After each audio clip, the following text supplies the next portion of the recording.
Lumagda ng kasunduan ng Department of Social Welfare and Development Field Office Caraga at ang Jovial Minds Therapy and Play Center upang palakasin ang serbisyo para sa mga kabataang may kapansanan sa rehiyon.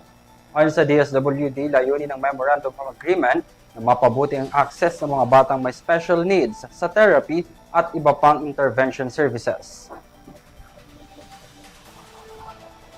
Sa ilalim ng kasunduan, popondohan ng DSWD Caraga ang gastusin para sa mga kwalipikadong benepisyaryo habang ang therapy center ang magbibigay ng kinakailangang serbisyo.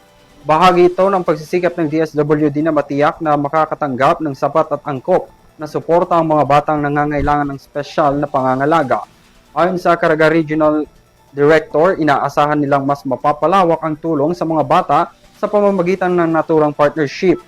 Para naman sa Jovial Minds, makakatulong ang kasunduan upang mabigyan ng mas maraming oportunidad ang mga bata na maabot ang kanilang potensyal.